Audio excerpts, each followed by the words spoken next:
Good morning, everybody. Hope you're doing fantastically well. It is Sunday morning. Yes, we're back in the car. Just thought I'd switch it up a little bit. I know you guys like vehicle watch.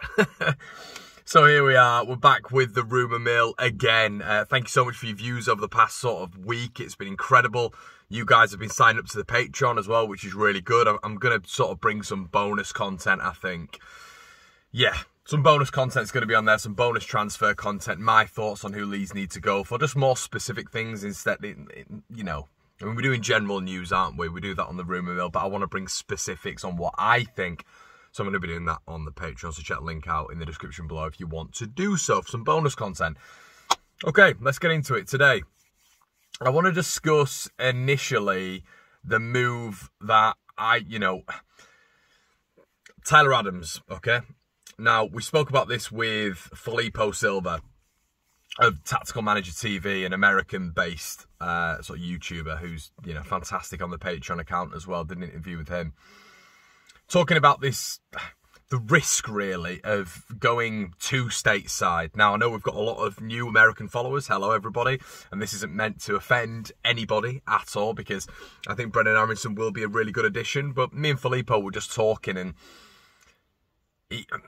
he was talking about the transition between the Bundesliga, the Austrian Bundesliga, and the Premier League, and how vast that is going to be. And he's quite correct. I think the thing with Brendan Aronson is the beauty of it is the fact that Brendan has transitioned from Champions League football to international football, to football in the Austrian Bundesliga as well. He's transitioned, he's only 21 years of age, so his ceiling seems quite high, which is fantastic news. And it also gives evidence to the fact that he'll be able to do it again in the Premier League. So, for one, I'm not saying that is going to be a sort of bad thing with Brendan Aronson. I think it will take him a while to adapt.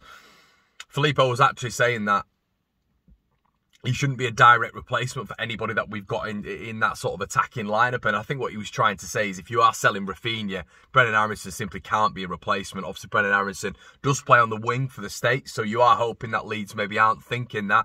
Although we do now know that Rafinha's move to Barcelona has really completely broken down, as Marca were reporting, the biggest really Spanish news outlet, that Barcelona will not be able to buy any player this transfer window. That's a separate story that we'll get onto in a little bit. But Tyler Adams is a central defensive midfielder. Obviously plays for RB Leipzig. I've been told by Filippo and other people who I've followed this up with, he is looking for a move to the Premier League this summer. That's what he wants, allegedly. He's looking to leave Leipzig, and him and his agent are looking toward the Premier League for a move. So, yeah, from what I've gathered from speaking to a fair few people, he is a very system-based player.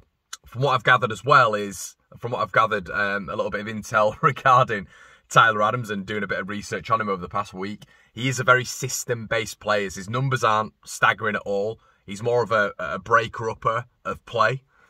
Very, very system-based. Not good on the ball. Not a technical player. Not someone who's going to give you that quality in possession.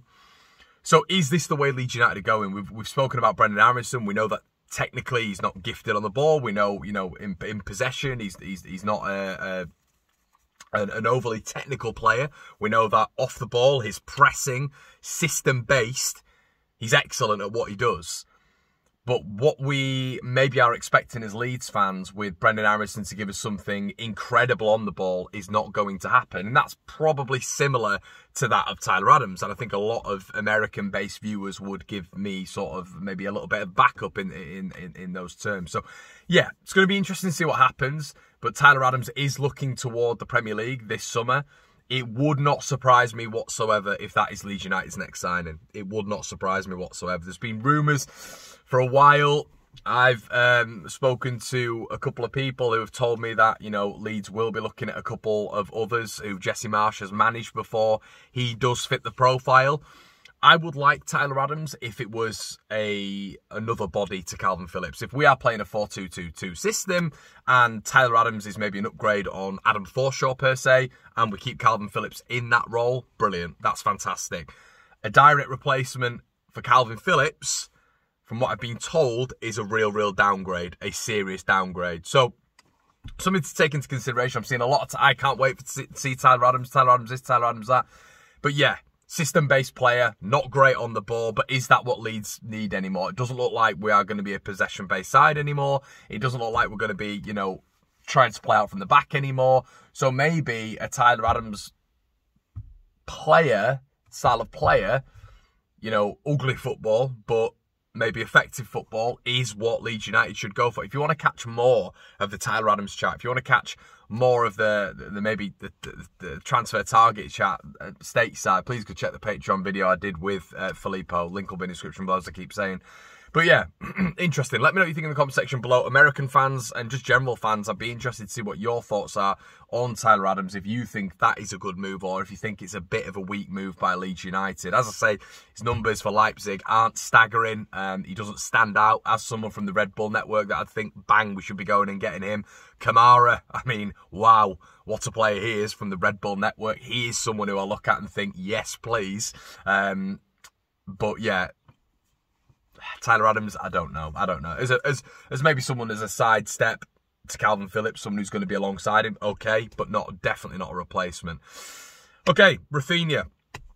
Now, there's been a lot of chat on the waves about Rafinha's next move. If he is going to be leaving Leeds United, my 2 cents is I don't think he will be leaving for Barcelona. But Real Madrid are an interesting one, aren't they? Now, Real Madrid are an interesting one. I think he would be an incredible move for Real Madrid. It looks like the squad is aging, doesn't it? The Real Madrid setup, and obviously they've got a real Brazilian base there. You know, you look at Vinicius Jr., Marcelo's obviously going to be leaving. I believe Eder Militao is Brazilian. I might have absolutely massacred that, but I believe he is. So yeah, there's a fair few there, and it looks like they need a little bit of a regeneration when you're looking at a front three. So Vinicius Jr. provides a little bit of balance, obviously, on one side, and I think Rafinha would be that balance on the other side as well, that real effectiveness, and obviously carrying Benzema coming into his own. So it wouldn't surprise me if Real Madrid came in for Rafinha, so maybe watch that space. Almost as a real competition as well for Barcelona. I think Rafinha would slot perfectly into that Real Madrid side. So if they're able to stump up some funds, obviously after their Champions League win, the profile is at its highest right now. Yeah, we'll have to wait and see. But Deco will be looking at other clubs now if Barcelona cannot afford Rafinha, which it looks like that is the case. Obviously, we'd like to keep Rafinha, but I don't even know. Like I've just said to you guys, if we are doing system-based players, like potentially Tyler Adams and obviously Brendan Aronson, I really can't see Rafinha. Leeds looking to maybe want to keep Rafinha. That might sound absolutely mental, but if we are transitioning into a very system-based side, then Rafinha doesn't fit the system. Unless he's maybe played as a striker or an attacking midfielder. I don't know. If anyone, I would look at maybe Dan James as that attacking midfielder, that, you know, that inverted player. That's what I'd look at. I don't know if Rafinha's going to suit it at all. And yeah, that's where we're going now, isn't it? And that is the risk, but it could be a reward as well. Another player that Leeds United are allegedly looking at, Noah Lang. Apparently it's between us and AC Milan. I did see a report last night saying that apparently Leeds United are leading the race ahead of AC Milan. But once again, I know Victor Orta likes him, but system-based player. Is he going to want to go out and get an out-and-out winger? A direct replacement for Rafinha is something that if Rafinha was to leave, I would want. Listen, bringing Noah Lang in anyway, alongside Rafinha, would be incredible. The quality he has on the ball, you know, I mean, we were talking off air really the other day, and I think Noah Lang is a little bit ahead of Leeds United now. He's played obviously Champions League football. You'd be expecting maybe a top 4, top 6 club to move for him. So yeah, I doubt that's going to happen. But once again, I keep talking about systems. How does he fit in if we are playing this Jesse Marsch way? You know, and there's a lot of people as well talking about the playoff final today. Who do we want to win? You know, because potentially there's an option there for Brennan Johnson. Well. If we are going to a more Jesse Marsch system base, as I keep saying, you're probably looking at more of a Lewis O'Brien, you know, a mobile 6 who can convert into an 8, who probably could play as a 10 as well, you know, in that narrow potential 4-2-2-2 system or a 4-4-2 diamond. So a lot to think about, but I think just the Tyler Adams bit is the main bulk of this video really, and where Leeds are going to go with that, and the Tyler Adams chat's going to be really interesting because I think the next Leeds United signing is going to tell us a lot about where we are. Please let me know what you think in the comment section below, guys. I hope you've enjoyed it. I hope it's not been too negative, this one, but yeah, Tyler Adams for me, from what I've seen, from what I've been told, I don't know, but as I keep mentioning, it's boring me saying this, if it is system-based, he fits perfectly. But as a direct replacement for Calvin Phillips, I would be very, very worried. Let me know what you think in the comment section below, guys. Have a good Sunday, and I'll see you in a bit.